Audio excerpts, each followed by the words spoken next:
Immaterial જેવી, ગમે ત્યારે શરીર તો મૂકી દેવાનું છે. એટલે કાંઈ વધારે પડતું બહાર રખડતો હો કે બે જીમમાં જઈ આવ્યો હો કે પછી ડઝન્ટ મેટર, 25 વર્ષ પછી મૂકી દેવાનું છે. તો એ 25 વર્ષ તો પાપ ભેગા કરવામાં જશે. પણ મારા જેટલા બી વખત છે એ ભગવાનની પૂજામાં તો જાય છે, જેટલો બી સમય છે એ બાપાની રાજીપોનો વિચારમાં તો જાય છે. એ એક બહુ મોટી વસ્તુ થઈ ગઈ જીવનમાં. ડિઝીઝનું મારો જે સ્ટેજ છે, સપ્ટેમ્બરમાં ડૉક્ટરે લખી આપ્યું છે, પેલિએટિવ કેરમાં છું અત્યારે હું. Palliative care means the end of life care.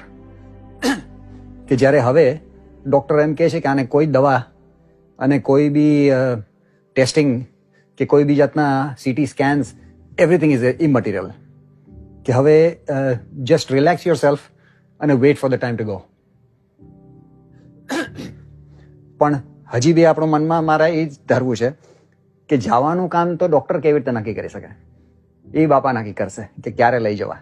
પણ જ્યાં સુધી છે ત્યાં સુધી તો બાપાના ગુણ ગાઈ લયા, અને ત્યાં જ ગયા પછી બી બાપાના ખોળામાં જ બેસવાનું હોય. અને આપણે ખ્યાલ જ છે કે બાપા સામે ઊભા છે લઈ જવા માટે. તો પછી અહીંયાથી રહેવો કે ન રહેવો એને શું ફરક પડે છે? પાછળનું મારે ફેમિલીનું ધ્યાન તો એમને જ બાપા રાખે છે. એ સત્સંગ વધારવો કે ન વધારવો બધું એના જ હાથમાં છે, કે જીવન ચાલવું કે ન ચાલવું એના હાથમાં છે. એટલે એવી કોઈ દિવસ ફિકર રહેતી નથી કે હવે શું થશે, હવે મરી જશું. તો ગોયરા મરી ગયા તો બાપાએ કીધું છે કે ગયા તો 1.25 લાખનું એમ. અહીંયાથી જશે તો અક્ષરધામમાં જશે, આ કૂચામાં પડી રહીને બીજું કરવું જ શું એમ. અને રાખશે બાપા તો આવી રીતે બેસીને સત્સંગ કરશું. એટલે બેઉ બાજુ આપણને તો લોટરી લાગેલી હોય એવું જ છે. ને તો મારી લાયકાત વગરનું છે આ બધું. તમે ક્યાં દુનિયામાં ડિસ્કામાં ફરતા હો, દારૂઓ પીતા હો ને તમે મોક્ષ તમને મળી જાય, પણ મારા હાથમાં એવી જાતનું બાપાએ દૈવત મૂકી દીધું કે અહીંયાથી જઈશ એટલે સામા ઊભા છે.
કે મારા જીવનમાં અત્યાર સુધી જે કોઈ પ્રસંગો બન્યા છે, બની રહ્યા છે ને બનશે, એ ભગવાનની ઈચ્છાથી બન્યા છે, મારા સારા માટે બન્યા છે.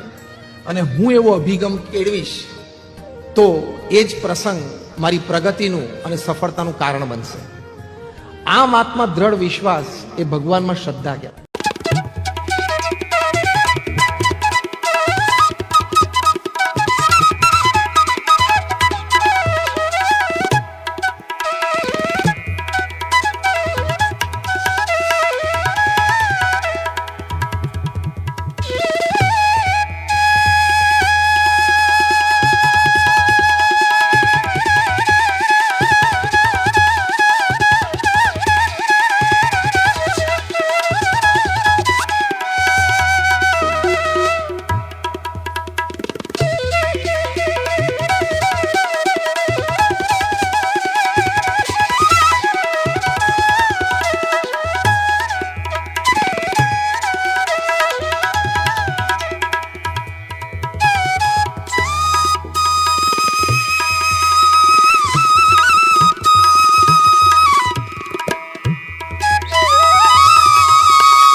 પૂર્વ મુનિ સ્વામી જય સ્વામિનારાયણ જય મહારાજ